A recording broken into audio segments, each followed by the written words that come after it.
Hi everybody, this is Angie from Tourangie.com. We just passed the Tazewell County Historical Society back there on the left, but we're leaving the downtown area, the Main Street area.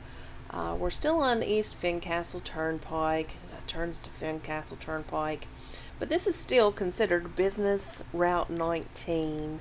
We're just going to do some driving through the rest of Tazewell. Talk a little bit more. There's lots to see and do through Tazewell area. You can go to Burke's Garden, and I wish I could have time to do that on this trip. One day I'll come back over and do a video of Burke's Garden.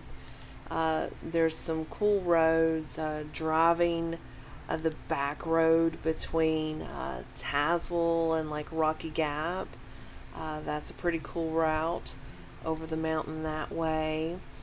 But there's the school is up here, Tazewell High School. It's off of Bulldog Lane up here on the left. It's a little bit ways away, but not far really. But there's this is just driving and showing you some of the towns, some of this little city here. We'll be turning and getting on, I think it's called Freedom Avenue, and then on Riverside Drive, and taking a left on Riverside Drive, and it passes the Lincolnshire Park area. And I continue on for a little bit, and then I just basically shut off the video at 10 minutes right when I do the turn around to come back down, so I don't make it all the way to let's say East Riverside Drive, or down to where the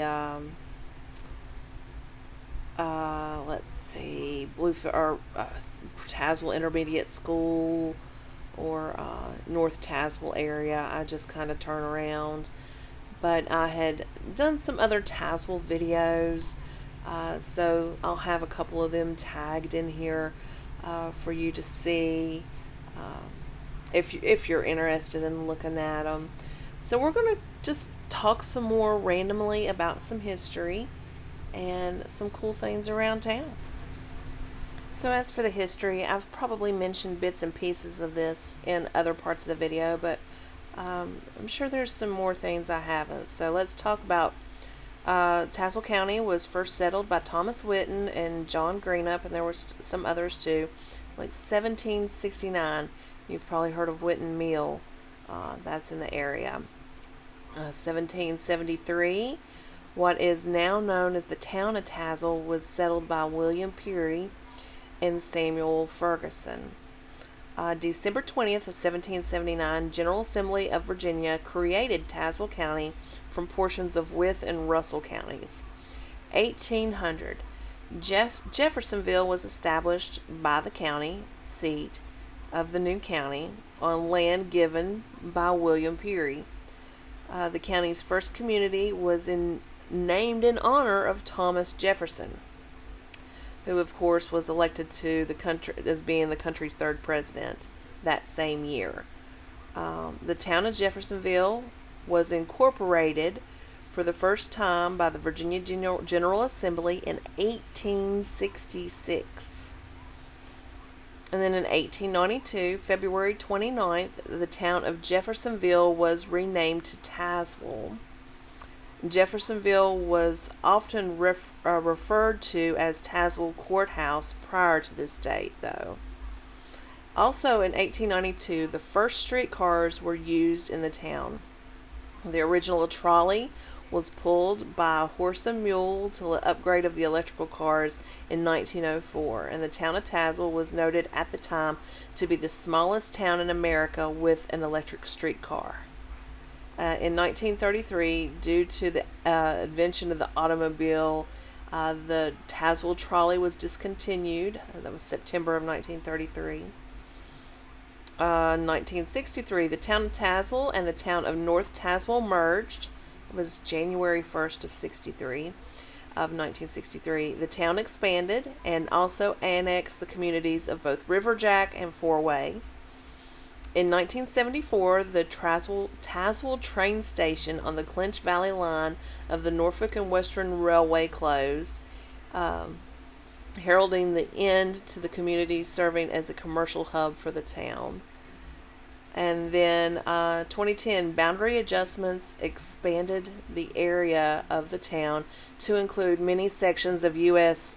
Route 19 and 460 bypass, the Tazewell Middle School, the Four Seasons YMCA, and the population of the town was about 6,000 at the time. So that's just a little bit of information that I found on the Town of Tazewell website. Like I said, some of this I had covered before, but some of it I did not realize either. So that was pretty interesting information for you. We're about to turn off of Fincastle Road here, like I mentioned. This is part of Tazewell I was most familiar with growing up. Coming down to Tazewell, I never went to the Main Street area.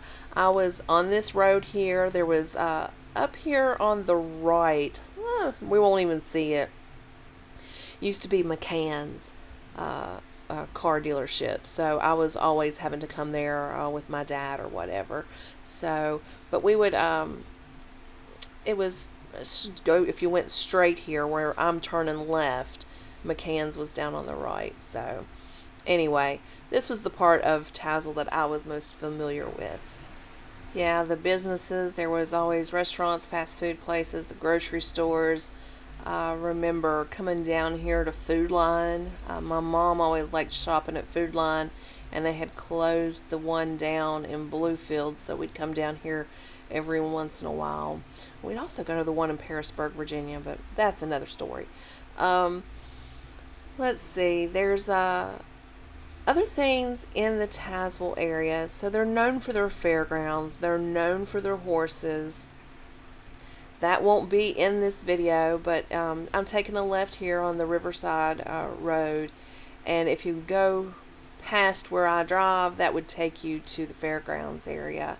Tazewell is known for its horses, not horse racing, but horse shows, showing off horses and stuff. So yeah, it's a pretty cool little town. Very glad I was able to come down here and do some recording of this back in April for you all, and I got a lot of the videos out already, but there was a few more, like I wanted to show you this section in Lincolnshire that was released just a couple days ago.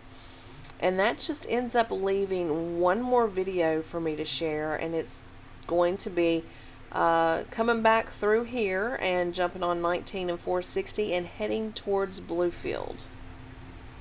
Based upon some census information, and this is back a little bit older information actually, but the racial makeup of the town was 88% white, 9% African American, 0.17% Native American, 0.52% Asian, 0.36 was other races, and 0.86 of two or more races.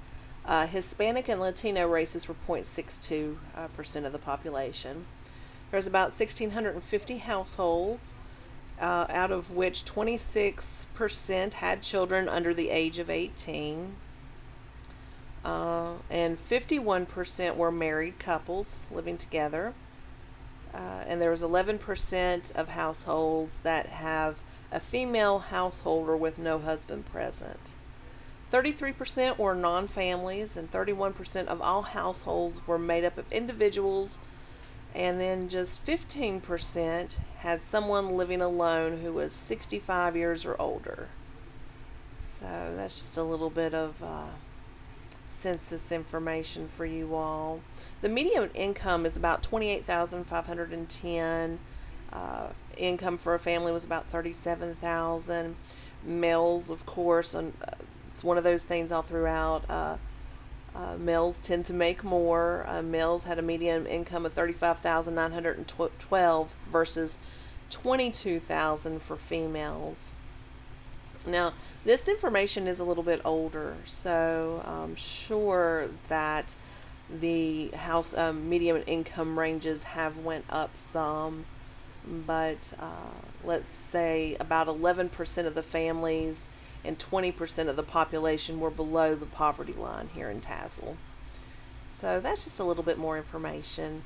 Well, that's about the end of it. So this is Angie from Tourangie.com. Come to my website, read my blogs, make appointments so I can help you plan your next travel adventure. Talk to you later.